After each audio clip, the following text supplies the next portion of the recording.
August 6, 1945, a date forever etched in the annals of history, a day that birthed a new era, the atomic age. On this day, the United States, a beacon of democracy, unleashed a force mankind had never witnessed. A weapon of unimaginable power, the atomic bomb, fell upon Hiroshima, Japan. 3 days later, Nagasaki faced the same terrifying fate. The world watched in horror. The mushroom clouds, symbols of destruction on an unprecedented scale, signaled the end of World War II. They also marked the beginning of a new age, one defined by fear and uncertainty. The blasts instantly killed hundreds of thousands. Countless more would succumb to radiation sickness in the aftermath. The bombings remain a subject of intense debate. Were they necessary to end the war, or did they represent a terrifying overreach of power?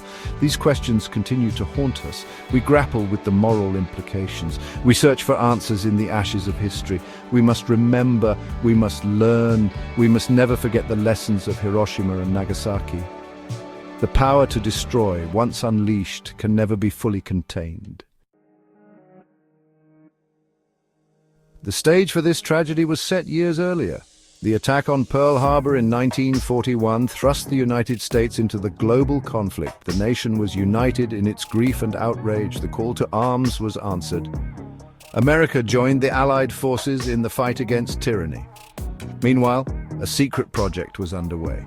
The Manhattan Project, a top-secret government initiative, raced to develop the atomic bomb. Scientists, driven by the urgency of wartime, toiled tirelessly. They unlocked the secrets of the atom, unaware of the devastating consequences. By the summer of 1945, the tide of the war was turning. Germany had surrendered. Japan, however, remained defiant. The fighting continued in the Pacific. The human cost was staggering. The United States, eager for a swift and decisive end to the conflict, faced a critical decision. The impact of the bombs was immediate and catastrophic. Hiroshima, a bustling city of 350,000, was reduced to rubble in an instant. The blast wave leveled buildings and ignited firestorms that raged for days. Nagasaki, a port city with a population of 260,000, suffered the same fate. The human toll was staggering. Estimates vary, but it is believed that over 200,000 people perished in the bombings. Many were vaporized instantly. Others died agonizing deaths from burns and radiation sickness. Hospitals were overwhelmed. Doctors and nurses, themselves struggling to survive, were ill-equipped to treat the victims. The long-term effects of radiation poisoning, including cancer and birth defects, would continue to plague survivors for decades. The bombings left an indelible scar on the Japanese psyche.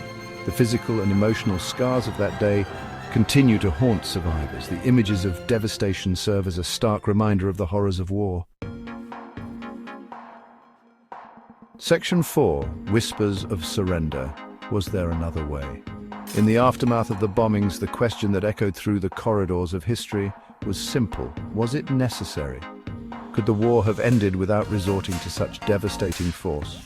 Some historians argue that Japan was already on the verge of surrender. The country was exhausted. Its military was depleted. The relentless bombing campaign by the United States had taken a heavy toll. They point to intercepted communications that suggest Japan was seeking a negotiated peace.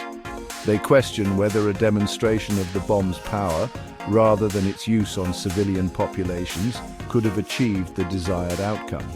The debate continues to this day. Some believe that the bombings saved lives by shortening the war. Others maintain that they were a barbaric act that unleashed a weapon of unimaginable horror on the world. The truth, as is often the case, is complex. The fog of war obscures clear judgment. The decisions made in the heat of battle are often fraught with unintended consequences. Section 5, The Shadow of the Bear, the Soviet Union and the Atomic Decision. The decision to use the atomic bomb cannot be viewed in isolation. The backdrop of the emerging Cold War played a significant role in the calculations of the United States. The Soviet Union, a wartime ally, was quickly becoming a formidable adversary. The successful development of the atomic bomb gave the United States a significant strategic advantage. Some argue that the bombings of Hiroshima and Nagasaki were not just about ending the war with Japan.